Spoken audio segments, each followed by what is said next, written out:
พี่น้องคอยสิฟังเสียงนี้คอยฟังเสียงนี้พี่น้องเอ๋ยคำก็ขายชาติสองคำก็ขายชาติพวกผมก็แค่พนักงานขับรถหาเช้ากินค่ำเหมือนทั่วๆไปทำงานทั่วๆไปไม่รู้หรอกว่าข้ามไปแล้วไปลงแล้วเขาจะไปขายกันที่ไหนไปส่งกันต่อกันที่ไหนผมก็แค่เอาไปลงแค่ในลาวนี่ละเป็นเสียงของพนักงานขับรถขนน้ำมันขับรถขนน้ำมันจากประเทศไทยส่งข้ามไปประเทศลาวข่อยก็บ่ฮู้หรอกว่าเขาเจ้าไปส่งได้ต่ออย่าว่าแต่ซุ่มข่อยขายชาติหลายซุ่มข่อยก็หาเช้ากินค่ำเฮ็ดหน้าที่ไปซื้อๆก็บ่รู้ว่าเขาเจ้าไปส่งได้ต่อซุ่มข่อยมีหน้าที่ขับไปส่งพนักงานนั่นน่ะความจริงก็บ่อยากว่าเขาดอกพี่น้องเลยพูดไปว่าผู้หัวหน้าใหญ่ๆพุ่นน่ะเนื่องจากว่าก่อนหน้านี้เนาะท่านผู้บัญชาการทหารสั่งปิดอ่าวไทยเพื่อปิดกั้นการขนส่งน้ำมันขนส่งยุทโธปกรณ์จากอ่าวไทยไปให้ประเทศเขมรเพราะขนมาแล้วมันก็มาสู้รบกับประเทศไทยเอาน้ำมันเอาเสี้ยเพลิงไปสู้รบกับประเทศไทยหลังจากปิดอ่าวไทยปุ๊บออกทางอ่าวไทยบ่ได้ผัดส่งเข้าทางซ่องเบกที่ว่าซ่องเบกจังหวัดอุบลน่ะเป็นแดนระหว่างไทยกับลาวเข้าสปปลาวก่อนแล้วก็โง่ไปให้ประเทศเขมรจังสิน่ะป้าข้าเจ้าก็เลยว่าคือสัวซ้ำนะมาก่อนคักแท้มันคือพยายามสิขนคักแท้ออกทางทะเลบ่ได้มันก็ออกทางบกแล้วผู้ใดเป็นผู้ขนน่ะพนักงานน่ะหลายคนก็ไปว่าให้พนักงานขับรถก็เลยว่าเขาหาเช้ากินค่ำเขามีหน้าที่รับจ้างขับเขาจ้างไปส่งลาวซุ่มขอกลับไปส่งจากนั้นเขาไปได้ต่อตู้ข่อยก็บ่ฮู้คือกันพนักงานน่ะโอ้มันก็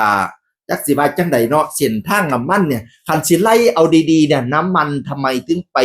สู่ประเทศเขมรได้ใครเป็นเจ้านายผู้สั่งทางรองศาสตราจารย์ดร.ธนพรศรียากุลแล้วเบาดีเด้น้ำมันพวกนี้มันไม่ได้สูบจากใต้ดินมันอยู่ในคลังคนคุมคลังมีแค่2กรม1กรมสัมภามิต2สุลกากรผมเรียนฝ่ายความมั่นคงไปไล่สายให้ดีเหอะรับรองเดี๋ยวจะเจอเจ้าหน้าที่ที่ทุจริตแน่นอนจะต้องเจอเจ้าหน้าที่ที่ทุจริตแน่นอนเป็นหยังจังไปพยายามส่งน้ำมันไปให้เขาเนื่องจากว่าเขาเป็นศัตรู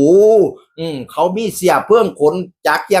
งยนต์มาสู่กับประเทศไทยน่ะเจ้าเป็นหยังจังขนไปให้เขาเนี่ยเราบอกว่าให้ไปไล่สายดีๆมันมีคนคุ้มข้างอยู่2กรมเท่านั้นละคือกรมสัมภามิตกับศุลกากรไล่สายดีๆก็จะเจอเจ้าหน้าที่ทุจริตพี่น้องเอ๋ย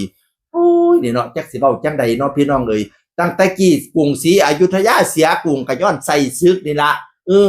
พญาพลเทพที่เปิดประตูเมียงให้เขานั่นให้พม่าเข้ามานั่นน่ะยึดครองกรุงศรีอยุธยาพี่น้องเอ๋ยอันนี้ก็ส่งน้ำมันให้เขาโอ้ยจักสิว่าจังใดเนาะเอ๋ยเราบอกว่าให้ไปไล่สายดีๆเดี๋ยวก็เจอคนทุจริตแน่นอนพะนะว่านะก็ไม่รู้ว่าข่าวนี้เขาจะ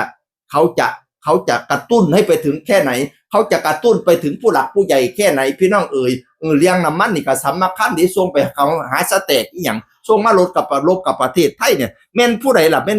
ะส่งไปล่ะแล้วบอกว่าไล่สายดีๆรับรองเดี๋ยวจะต้องเจอเจ้าหน้าที่ที่ทุจริตแน่นอนพะนะว่าเรามาติดตามข่าวนี้ต่อไปใครเป็นตัวตั้งตัวตีในการส่งน้ำมันไปให้เขมรมันคือชัวซักนะมาก่อนคักแท้มันคือเป็นใส่ซื้อคักแท้พนักงานขับรถบอกว่าอย่าด่าพนักงา